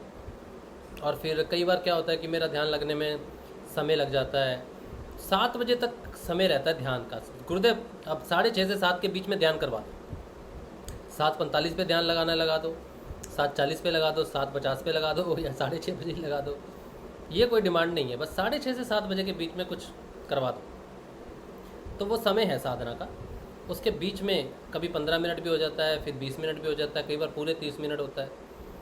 ज़्यादातर वहीं रहता है, पर कभी कभी तो उससे भी एक्सटेंड हो जाता है, जो आप देखते हो कि मैं आपके सामने शुरू हो जाता हूँ। तो कभी कभी रेयरली शुरू हो जाती है वो चीज़ें। ये तो हुई एक चीज़। दूसरी चीज़ ये है कि क्रियाएं, जो शरीर है, जो माँ है, वो डिपेंड करता है। कई बार हमने खाना खाया हो, उसके बाद कुछ चीज़ें होनी ज़रूरी होती हैं, तो वो कुछ थोड़ी देर खाना खाने के बाद भी कभी कभी ध्यान लग जाता है क्रियाओं के लिए। सोने से पहले कभी ध्यान लग जाता है। सोते सोते कई बार हमारी स्थिति ऐसी होती है कि उस स्थिति में कुछ प्राणायाम हो सकता है, शांत भाव से। शरीर काफ़ी शांत होता है, टेम्परेचर का काफ़ी कुछ होता है, उस समय भी कुछ क्रियाएं शरीर में होनी होती हैं, उससे भी प्रभाव पड़ने होते हैं, तो माँ उस समय भी करती है। तो 24 घंटे में जो क्रियाएं शरीर मन की अवस्था से, प्राण की अवस्था से जिस समय होनी चाहिए वो उस समय होती हैं। ये सरेंडर के बाद की बात है। उससे पहले 15 मिनट बैठ के ही बोलना चाहिए, 15 मिनट ही ध्यान करना चाहिए। लेकिन एक बार कंप्लीट सरेंडर हो जाए 24 घंटे का और आपको फ़र्क ना पड़े और आप जानते हैं कि साधना ज़्यादा इंपॉर्टेंट है, तो फिर माँ उस समय करवाती है जिस समय उसको ज़रूरत है आपके उस प्रकार के शरीर की या फिर मन की अवस्था की, तो उस समय भी फिर मेडिटेशन होता है। पर फिक्स टाइम यही है कि 6:30 बजे बैठ जाना है 7 बजे तक। अब 15 मिनट 20 मिनट अब उसकी इच्छा है, जितनी देर की हो जाए। अच्छा, उसके बाद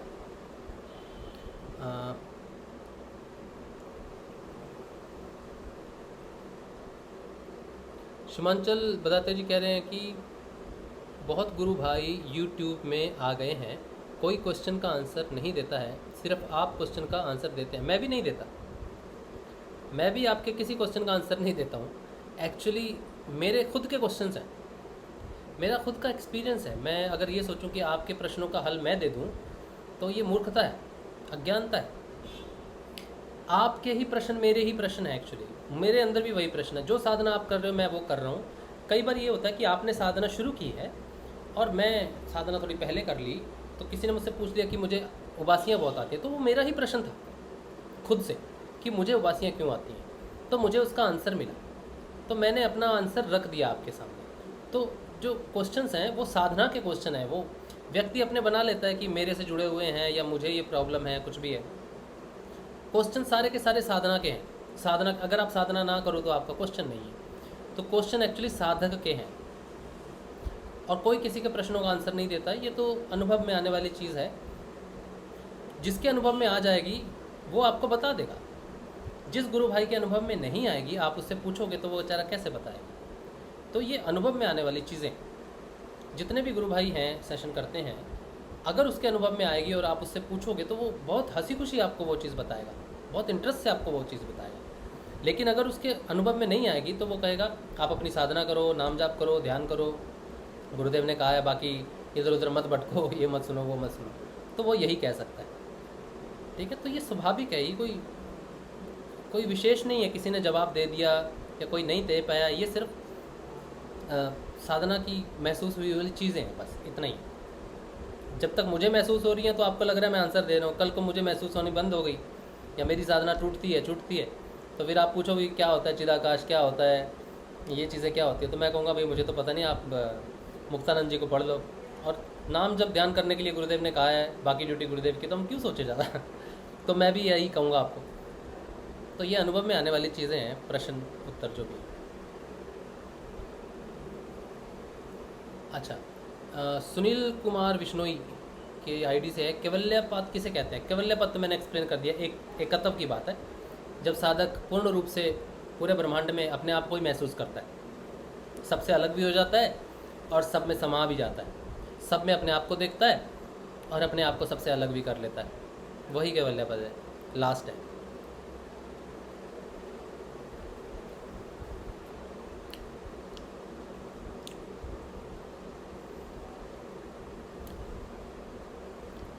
फंटूश मैशअप ये कहते हैं, नमस्कार, नी अक्षर और इसकी साधना के बारे में बताएं। नी अक्षर जो है ये मौन की साधना है, जहाँ अक्षर ही नहीं, कोई साउंड नहीं, कुछ नहीं। ध्वनि को भी आप संबोधित कर सकते हैं, आ ऊ ई ओ,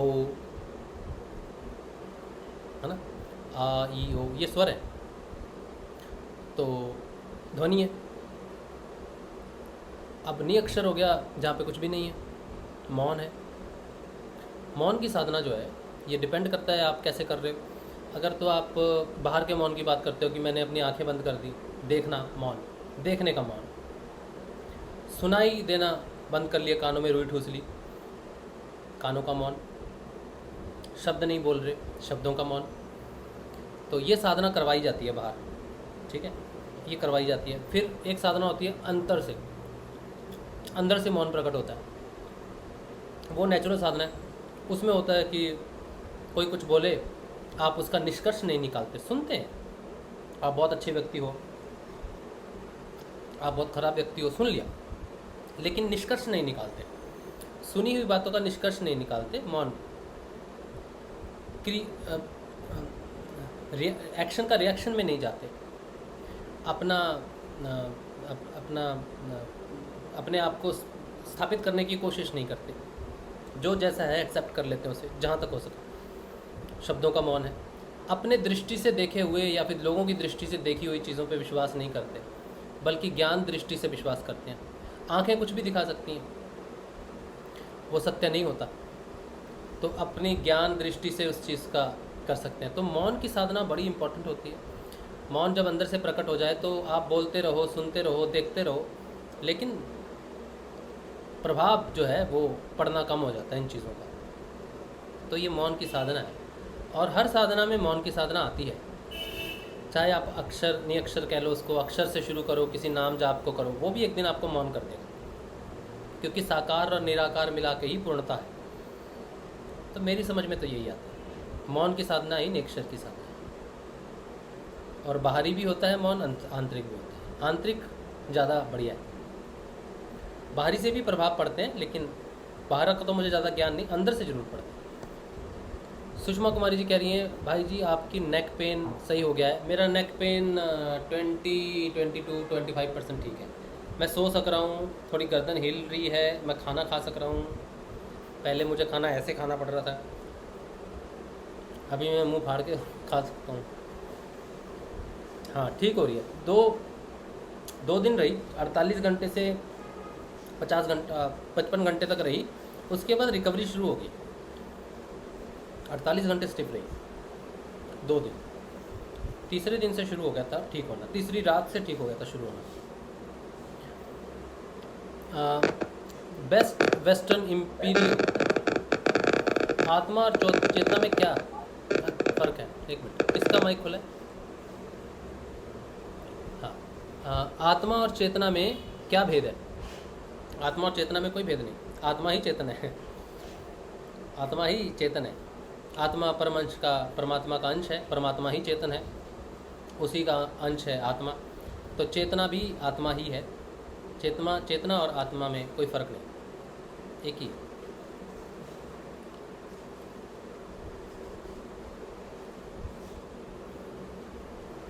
ये बहुत कॉम्प्लिकेटेड क्वेश्चन है।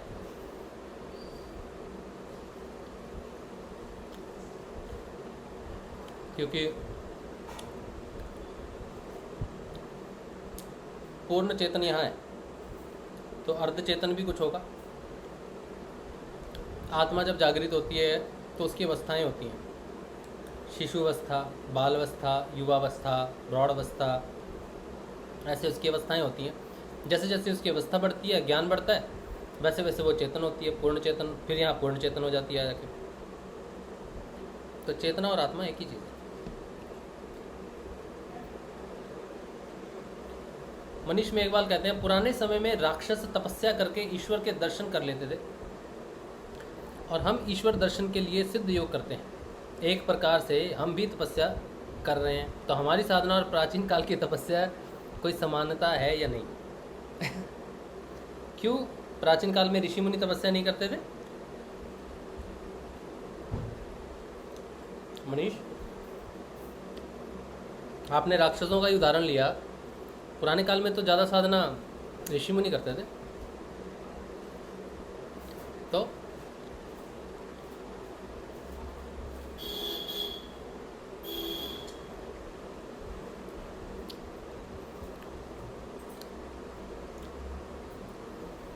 हमारी साधना और प्राचीन काल की साधना में समानता है भी और नहीं भी है, इसलिए क्योंकि उन्होंने भी वही किया जो हमने किया, ठीक है। और नहीं इसलिए कि वो समय थोड़ा अलग था और हमारा समय थोड़ा अलग है। गुरुदेव कहते हैं ना, बुद्ध ने किया, महावीर ने किया, ईसा ने किया, मूसा ने किया, देख रहे हैं पीछे, चल रहे हैं आगे। ठोकर नहीं खाओगे तो क्या होगा? तो साधना ही है। उन्होंने भी कि हम भी कर रहे हैं, लेकिन समय थोड़ा अलग तो है डेफिनेटली।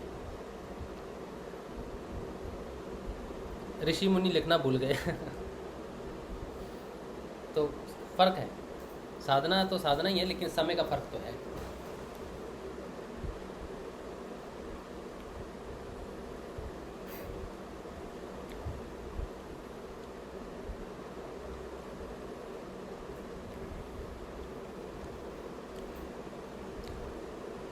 अब आप कोई कुछ कहना चाहते हैं, कुछ बताना चाहते हैं? तो मैंने तो बोल दिया जो बोलना था मुझे।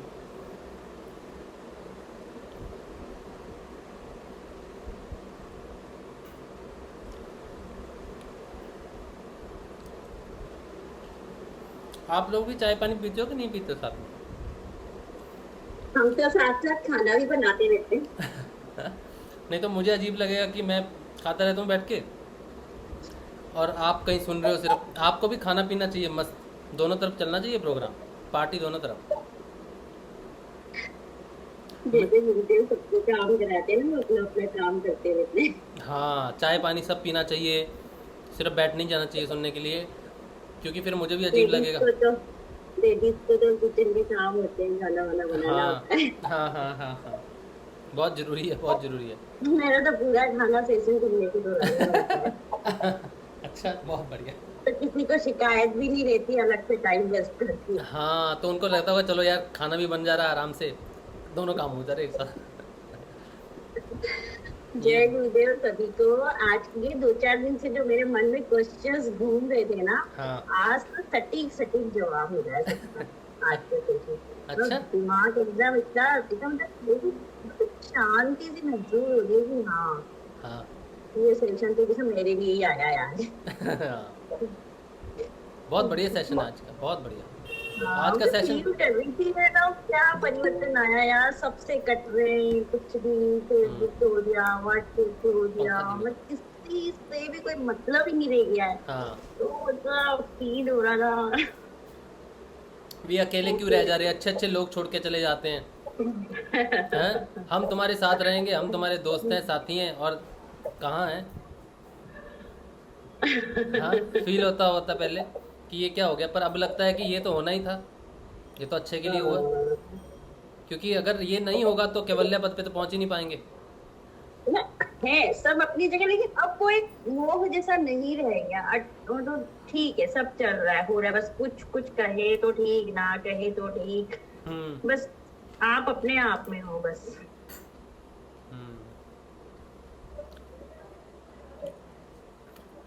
जब साधना में समझ में आनी शुरू हो जाती है ना, तो आनंद भी आना शुरू हो जाता है। जय श्री गुरुदेव। संजीवनी जी, आपकी यात्रा कैसी रही गुरुधाम की? बहुत अच्छी रही, बहुत अच्छी रही।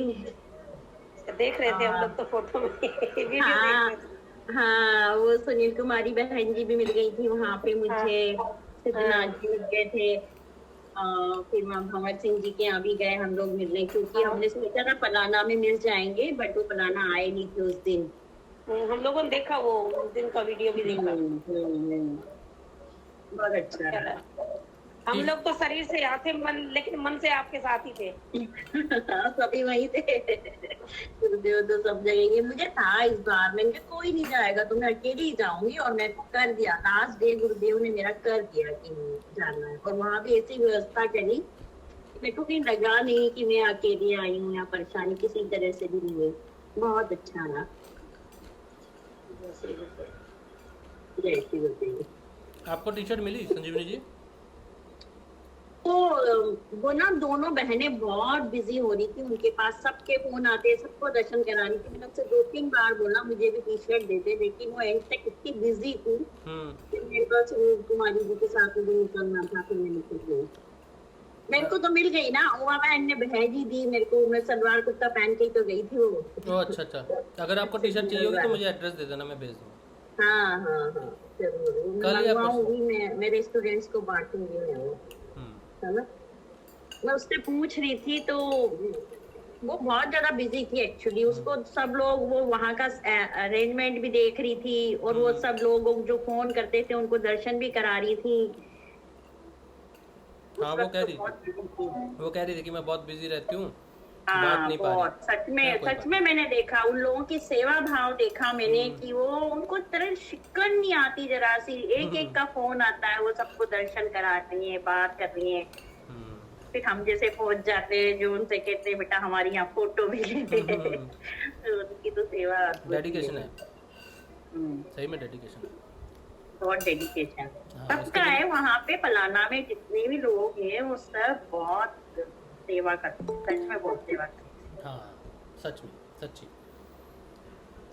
वो हर थर्सडे हमें दर्शन करवाती है, और कभी स्पेशल ओकेजन होगी तो एक एक को फोन करके दर्शन करवाना, रियली गुरु प्रति समर्पण। मतलब मैं तो मतलब पारुल से मिली हूँ जब से, फिर पहले मैं सुनती थी पारुल पानी, लेकिन उसकी वास्तव में उसकी क्या, मैंने तो उसकी छोटी बहनों को भी देखा, वहाँ सबको देखा, बहुत सबकी डेडिकेशन, मतलब इतना तो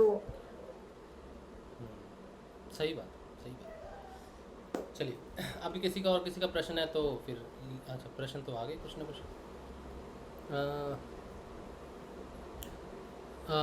मनीष कह रहे तो तपस्या, साधना, उपासना, पूजा ये सब एक ही है या अलग अलग? ये तो नाम अलग अलग हैं। साधनाएं 2 तरह की ही हैं, एक है आराधना, एक है साधना।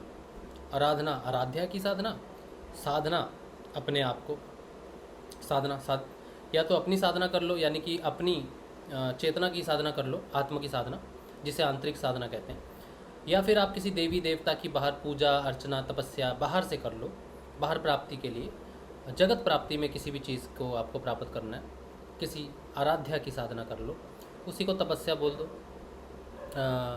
तपस्या दोनों में ही आ जाती है, तपस्या आराधना में भी आता है, साधना में भी आता है। तपस्या का अर्थ होता है तपना, कि आप अंदर की साधना में भी तपते हो, बाहर की आराधना में भी तपते हो, बैठे रहते हो 4-4 घंटे। अंदर भी ऐसा ही होता है, बदलाव आते हैं बहुत सारे, परेशान करते हैं, तो उसमें अपने आप को सम बनाए रखना। तो तपस्या दोनों में आती है, साधना में भी, आराधना में भी, अंदर भी बाहर भी। और बाकी तो शब्द ही हैं, उपासना या पूजा कर लो बाहर, पूजा अंदर भी होती है, ठीक है। अपने गुरुदेव के अंदर पूजा होती है और बाहर भी पूजा होती है, बस डिपेंड है कि अंदर या बाहर कहाँ हो रही है। तो साधना और आराधना मेरे ख्याल से 2 ही में मूल अंतर है। बाकी सब जगह उपासना, पूजा, तपस्या ये अंदर भी है, बाहर भी है। हम अंदर की कर रहे हैं तपस्या। ऋषि मुनि, वो जो राक्षस होते थे, राक्षस बाहर करते थे तपस्या, आराधना करते थे, और ये पाने के लिए, वर पाने के लिए, ताकि बाहर जगत में वो अपना साम्राज्य स्थापित कर सकें। तो जो राक्षस हैं वो बाहर की साधना करते थे, अंदर की नहीं करते थे, तो उन्हें वर मिलते थे। हम अंदर की करते हैं, हम अपनी आत्मा चेतन की, आत्म रूप की, उस एकत्व की साधना करते हैं, परमात्मा की साधना करते हैं, कुछ पाने के लिए नहीं। और उसको पाने का अर्थ है सब कुछ पा लेना, लेकिन उससे पहले सब चीज़ से वैराग्य प्रकट होना, परम वैराग्य प्रकट होना। वो होने के बाद कैवल्य, और कैवल्य से सर्वस्व, सर्व खलविदम ब्रह्म। तो पहले कैवल्य पद है, उसके बाद सर्व खलविदम ब्रह्म है। और हम उल्टे जा रहे हैं, सर्व खलविदम ब्रह्म सब एक ही है, फिर एक में जाएंगे, फिर वापस सर्व खलविदम ब्रह्म को समझेंगे। तो ये मूल अंतर है। आदित्य पाटिल, जय श्री गुरुदेव। मैं जान गया आपका क्या प्रश्न है, जो कई दिनों से आप पूछ रहे हो, और मैंने कई बार आपको ये प्रश्न का उत्तर दिया है आदित्य, और मैं लगभग 1 साल से आपको इसका आंसर दे रहा हूँ कि चिंता का विषय नहीं है। आप एक स्टूडेंट हो, आप एक छात्र हो, ठीक है। आप साधना करो, गुरुदेव का नाम लेते रहो। ध्यान नहीं कर पाते कोई बात नहीं, और बीच में अगर कुछ नहीं भी कर पाते तो भी कोई बात नहीं। गुरुदेव की तस्वीर अपने पास रखो, नाम जपते रहो। चेतना कभी नहीं सोती, चेतना एक बार जागृत हो जाए तो वो यात्रा अपनी पूरी करती ही है। कई बार बीच में साधक इधर उधर भटक जाते हैं, वो तो आम बात है, वो साधना ही वापस लेके आ जाती है। जब तक आप वापस श्री गुरुदेव के पास आ जा रहे हो ना, इसका अर्थ है कि चेतना ही आपको वापस लेके आ रही है, गुरुदेव ही आपको वापस लेके आ रहे हैं, ठीक है। और जो भी आप भटकते हो, ये आपका साक्षात्कार है, ताकि जब सही समय आए साधना का, उस समय नहीं भटको। तो तब तक के लिए तैयारी भी हो रही है आपकी, ठीक है। अब आपका प्रश्न मैं पढ़ लेता हूँ। मैं पिछले कई महीनों से किसी कारणवश मंत्र जाप और ध्यान जरा भी कर नहीं पाया हूँ, तो क्या अब मेरी चेतना फिर से नींद में चली गई होगी? इस सिचुएशन में क्या करूँ? देखा, मैंने बिना पढ़े आपका प्रश्न जान लिया। इसलिए नहीं कि मैं अंतर्यामी हूँ, इसलिए कि ये प्रश्न मैंने कई जगहों पे आपने लिखा, कल भी लिखा था, सेशन बंद हो गया था उस समय, और फिर आपने कमेंट में भी लिखा था, और फिर आपने वैसे भी मुझसे पूछा है कई बार ये प्रश्न से। चिंता आपको रहती है आपकी साधना की, कि मैं साधना कर नहीं पाता, परिवार में भी लोग सपोर्ट नहीं करते इस चीज़ को, और मेरी स्टडी भी रहती है, मेरे को पढ़ना भी रहता है। मैं जानता हूँ आपकी सारी सिचुएशन आपने बताई है मुझे, तो आप चिंता ना करें। जितना हो सकता है नाम जाप कर लें। ध्यान करने का समय नहीं भी मिलता अभी, कोई बात नहीं, नाम जाप करते रहे, गुरुदेव का स्मरण करते रहे, थोड़ा थोड़ा करते रहे बीच में, और जब गुरुदेव ने आपको लगाना है काम पे लगा लेंगे।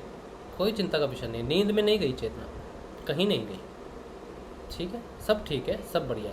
और अब आपको क्या करना है, जैसे ही सुरती आ जाए वैसे ही नाम जाप कर लेना है, बस यही इलाज है, और कुछ नहीं। कोई चिंता नहीं, कोई चिंता नहीं, ठीक है।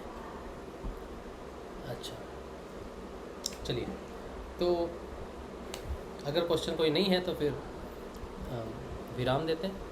कल मिलेंगे सुबह 6:30 बजे, 6:30 बजे सुबह शाम। नियमित साधना करेंगे तो बहुत अच्छी बात है, सुबह शाम।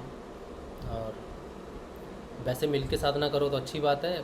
साधना तो एकत्व की है, लेकिन अगर देखो, एकत्व एक तो होता है अकेले हो जाना, हिमालय पे चले जाना, और एक है कि संसार में रह के संसार में विलय हो जाना।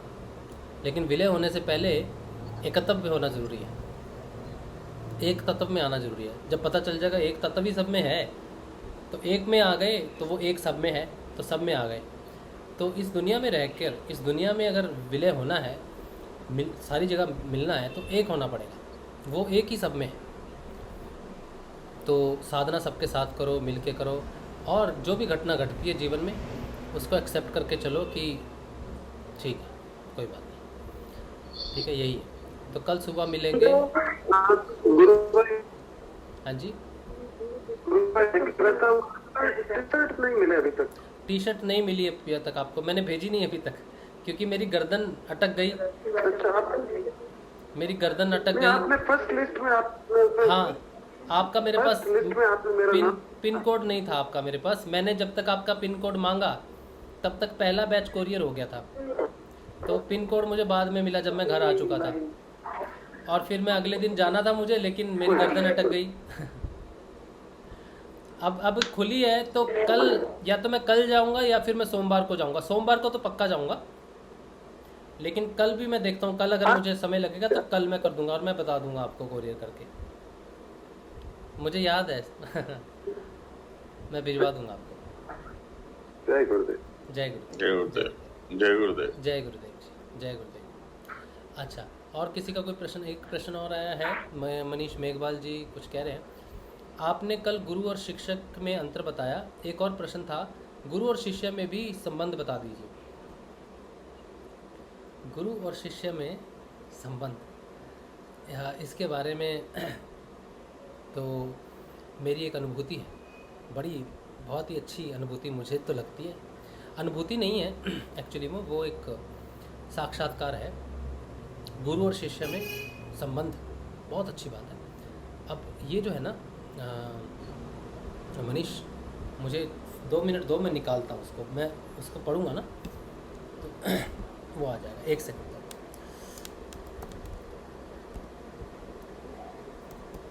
अब वो मिल जाए मुझे तो, हाँ मिल तो गई है।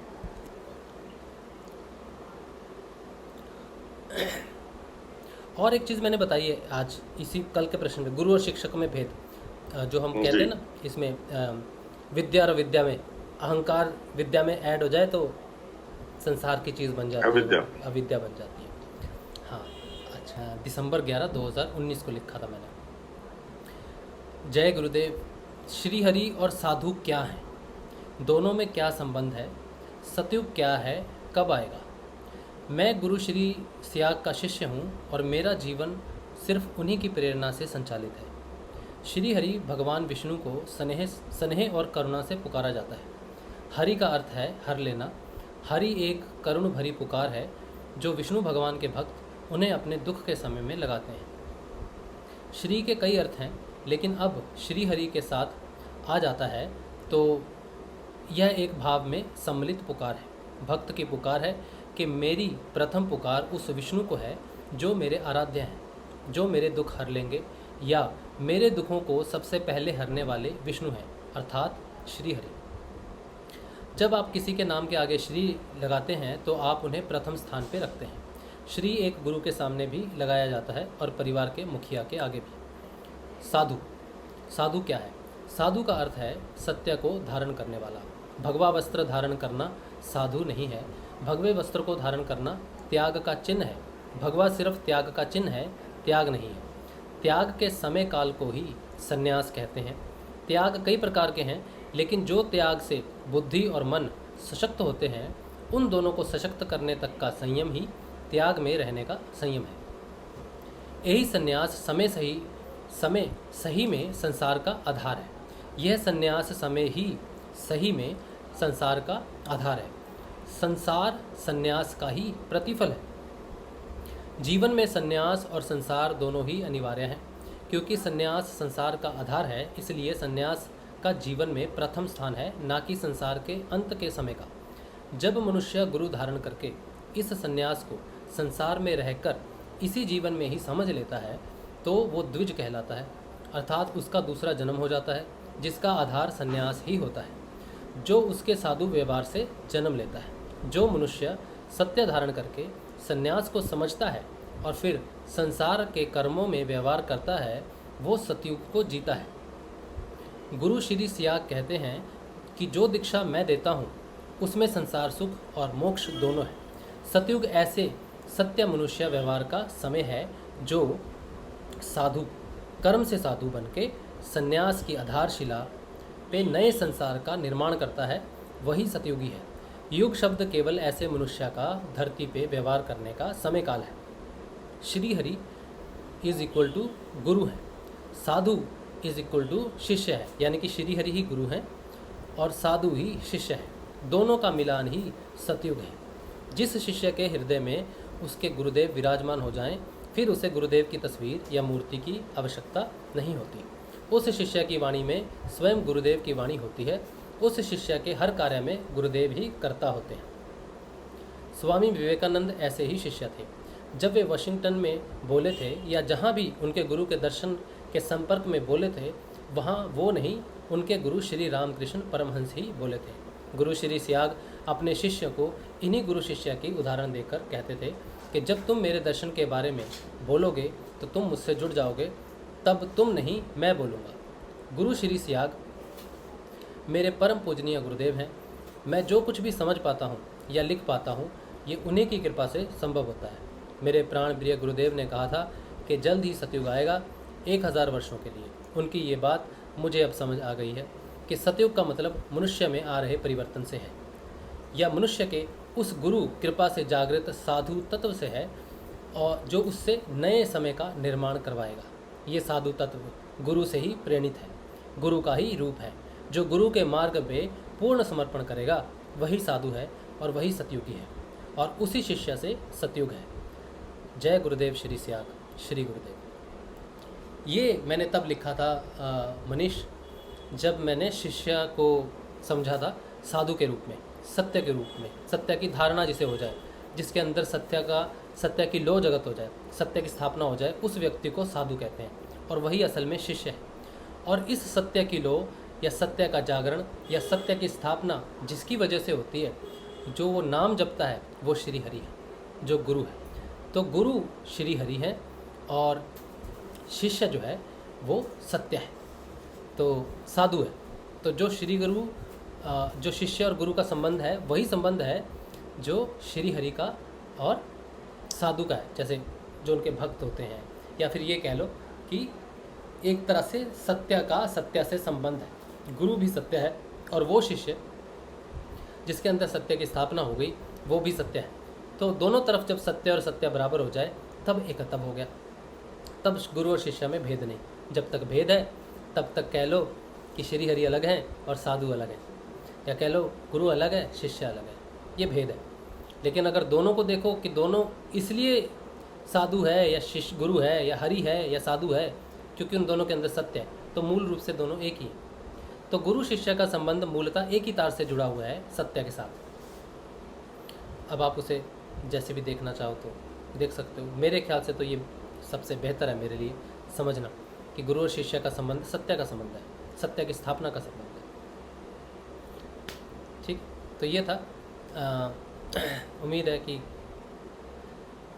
हम सबको थोड़ा सा आगे जाने में सहायता होगी इन चीज़ों से। तो बाकी किसी और का प्रश्न अगर नहीं है, 1-2 मिनट रुकते हैं। अगर किसी का प्रश्न हो तो आप लिख सकते हो, नहीं तो फिर सुबह 6:30 बजे का ध्यान तो करते हैं हम, सुबह 6:30 बजे मिलेंगे। अगर प्रश्न है तो 2 मिनट देख लेते हैं, किसी को कोई प्रश्न पूछना हो तो। चलो मनीष, मेरे उम्मीद है कि ठीक ठाक मिल गया होगा जवाब आपको। चलिए, फिर कोई प्रश्न नहीं है तो फिर आज के लिए आप सबको जय श्री गुरुदेव, जय श्री दादा गुरुदेव। कल सुबह 6:30 बजे नियमित ध्यान में मुलाकात होगी आपसे। जय श्री गुरुदेव। जय गुरुदेव, जय गुरुदेव, जय श्री, जय गुरुदेव, जय श्री, जय श्री गुरुदेव। जय श्री, जय गुरुदेव। जय श्री।